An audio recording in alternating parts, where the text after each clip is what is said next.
right. So yes, I still have with me Miss Oyindayo Aki, who is a fertility counselor.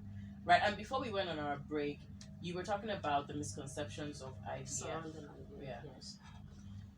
Um, it is such a sad thing, and I think it is as a result of lack of knowledge. Hmm. It is. Because do you know that even now, I still have people in that foundation. They conceive full time, deliver their babies, and they would say to me,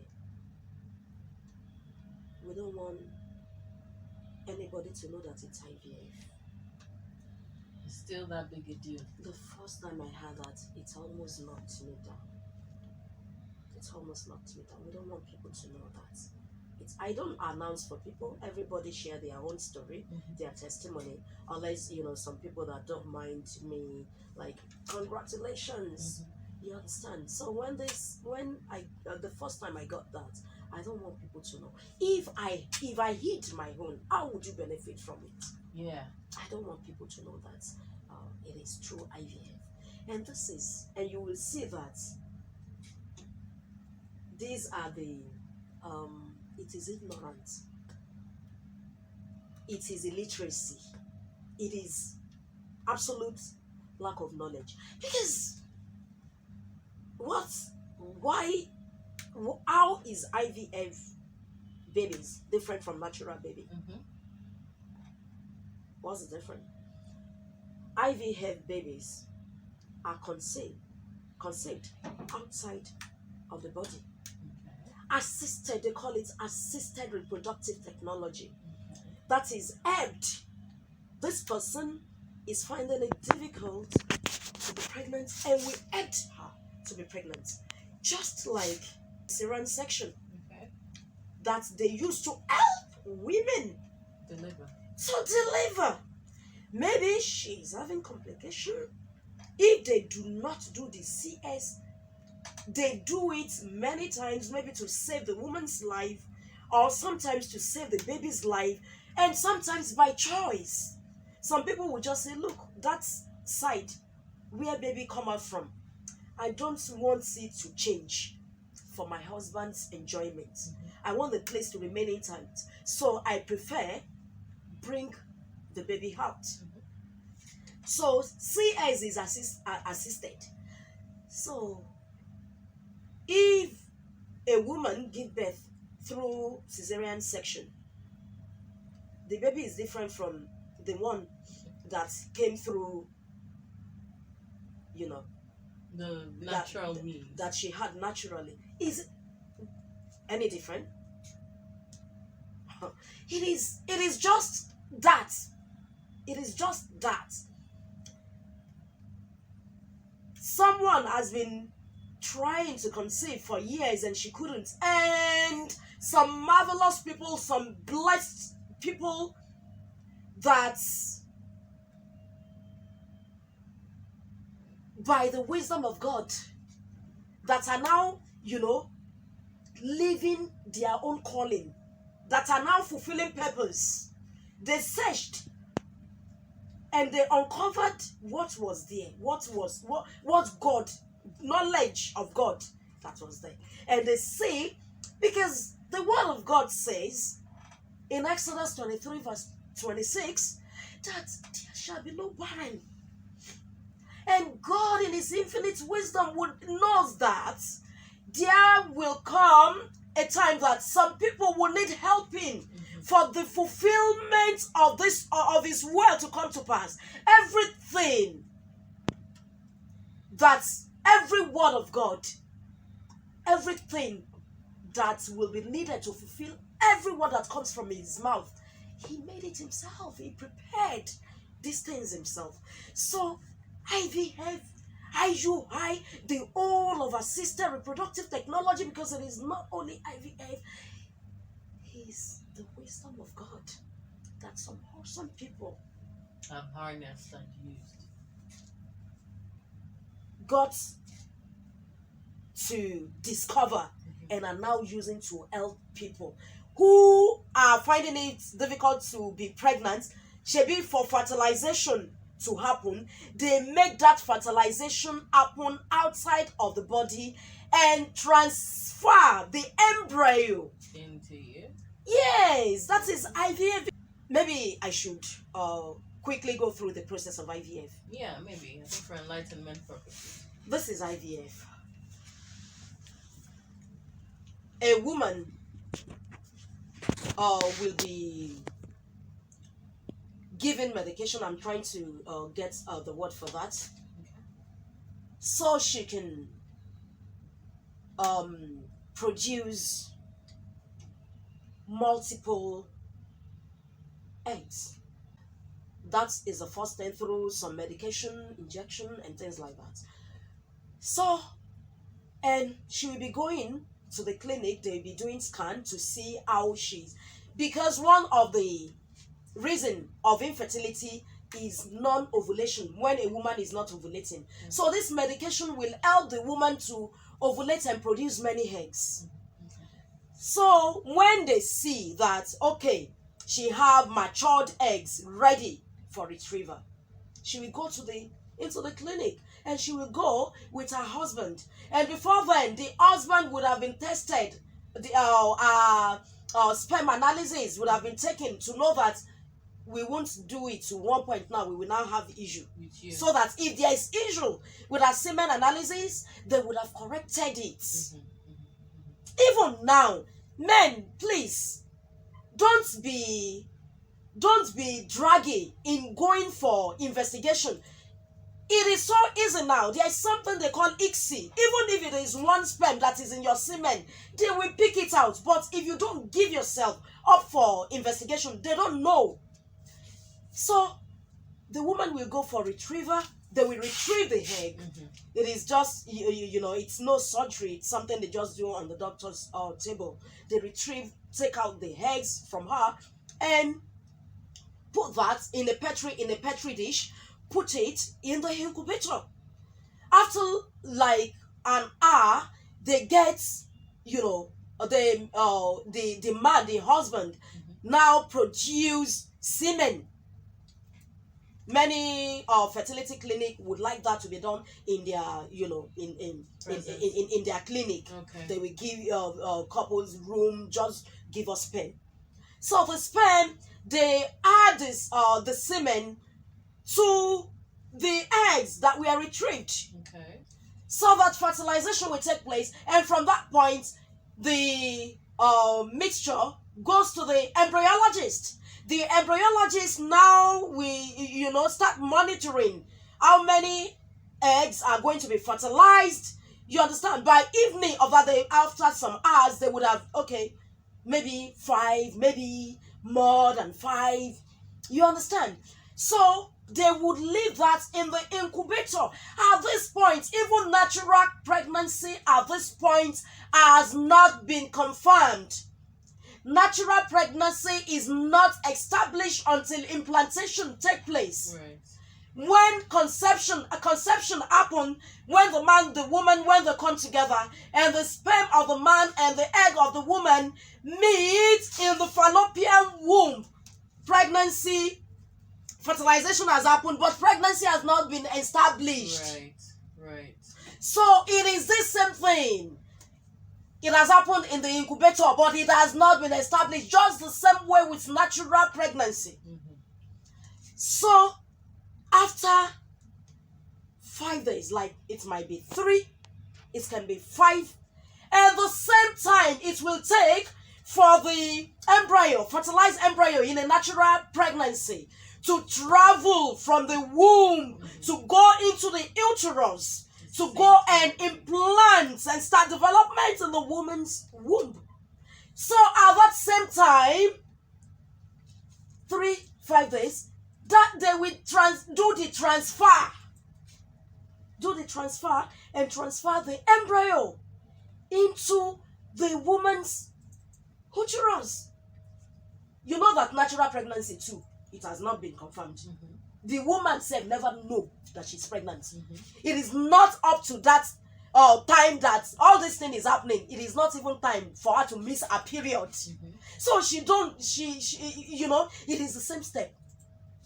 So at that point, when transfer, after 5 days, transfer is made, so the babies are in the uterus.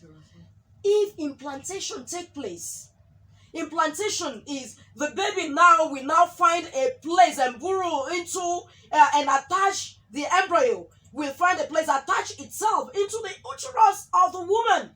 If the embryo can attach successfully into the uterus of the woman, development start. That is when pregnancy is established. So pregnancy, by that time, the things have been, it is the same time where a natural pregnancy can be established as pregnancy. It is the same time it is as, with IVF. Like some people have asked me before that, how many months? Is it 3 months? I say, oh, did your monarch say, so it is 1 day. So it is just like natural. It is just the helper. If just in natural pregnancy, if fertilization take place, the embryo move to the womb and implantation did not take place, she will simply see her period. She won't even know.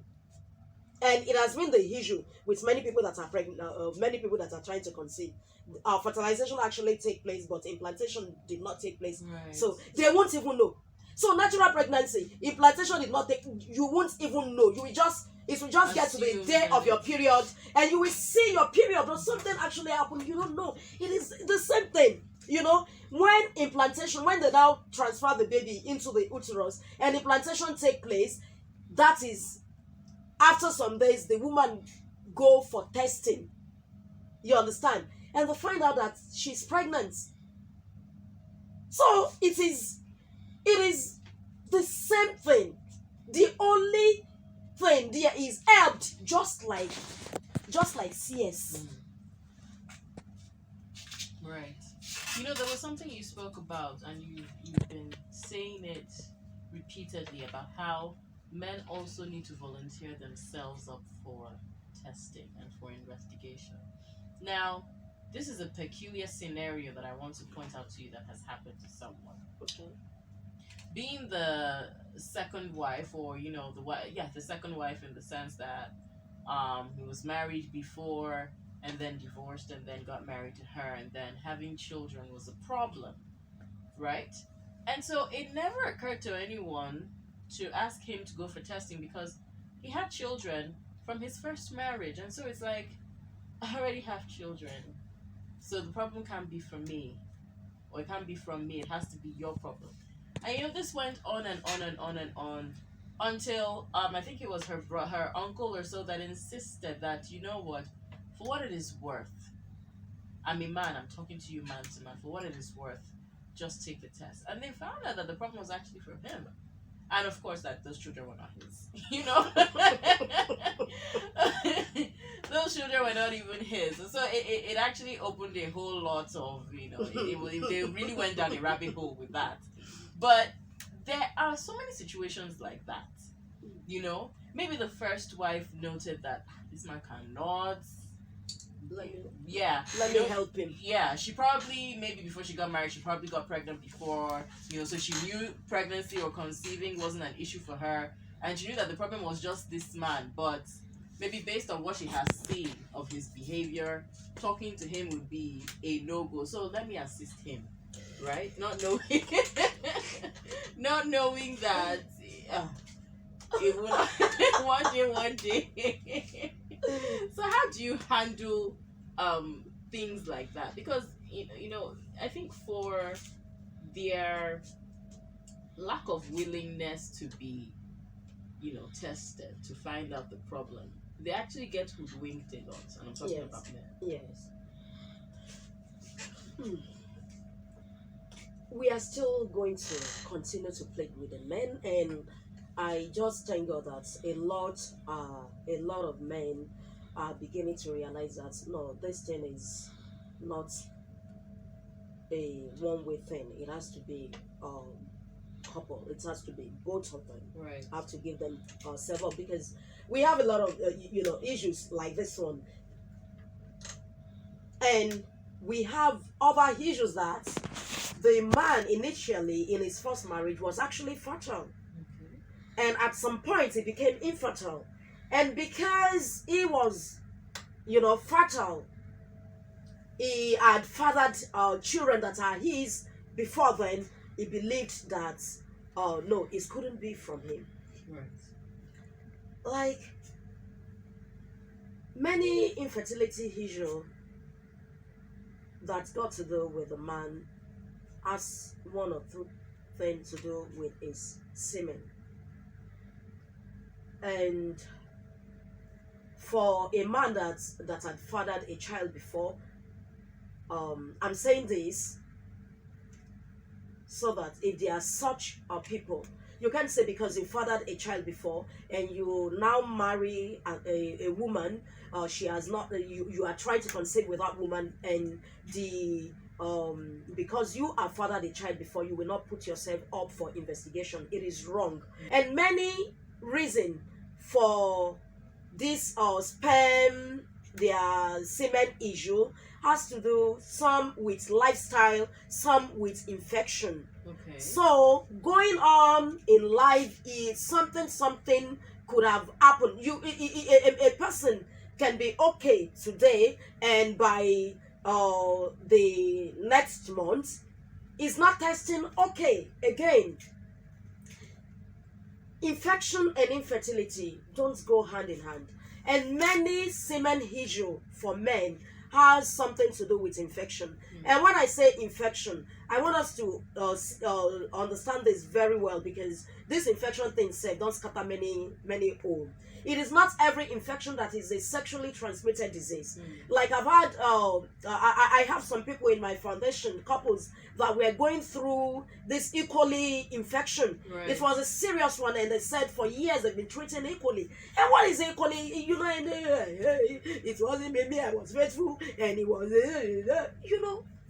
coli is not a sexually transmitted disease. We all have E. coli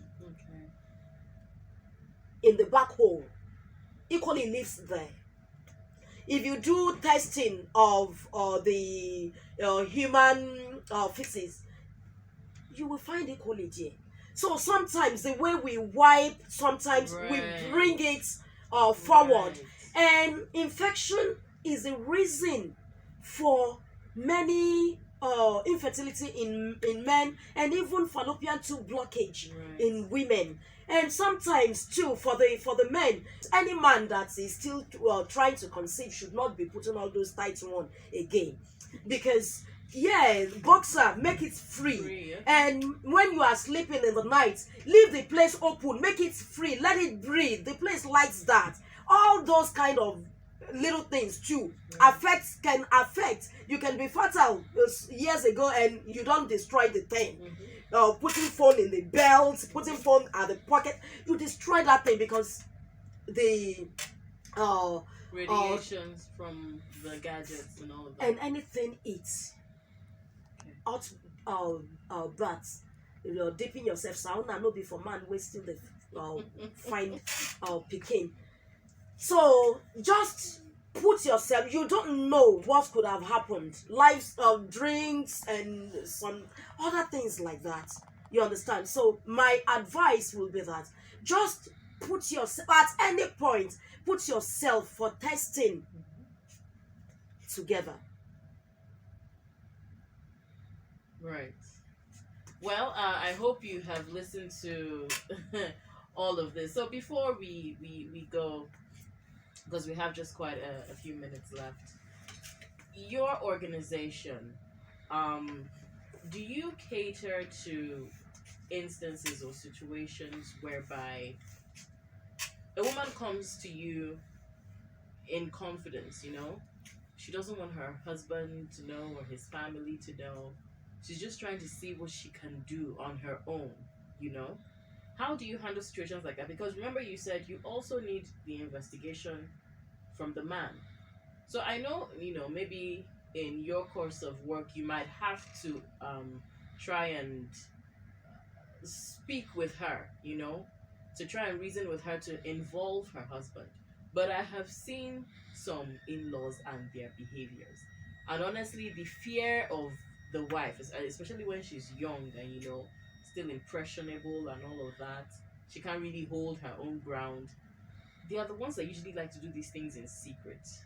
I mean, well, the thing, it might not even be them, like you said, that have the issues, but because they just want to get to the root of the matter as fast as possible, and without the knowledge of people that will now, because they feel once they know you've gone to a fertility clinic, they automatically just label you barren, because if you're not barren, what are you looking for there, right?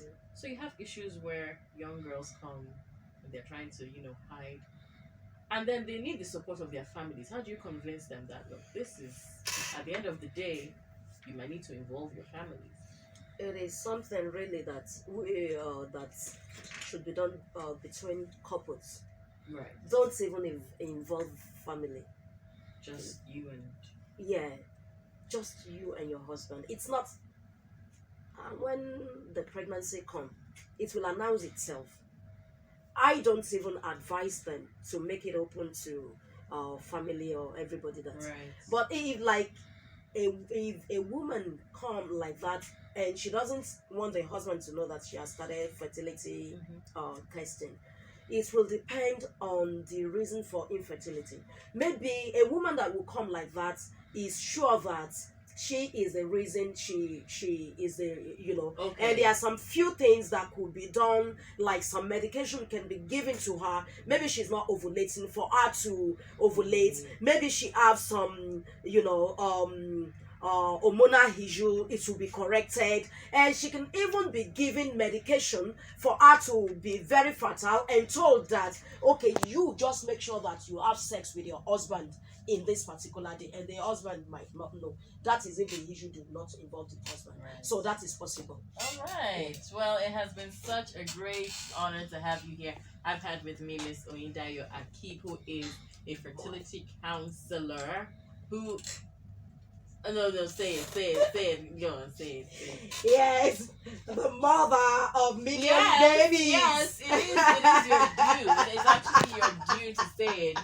You have impacted so many lives, and so we really thank you so much for being here. Yeah, I'm so glad to be here. Thank you so much, my beautiful sister, for having me here. Thank you so much. It's nice meeting you. Thank you. Yeah. All right, every woman is going to make a return next week, Sunday, 1 p.m. to 2 p.m. You can expect a great time as around then. I am Odera Otaru, and until next time, have a fantastic week ahead.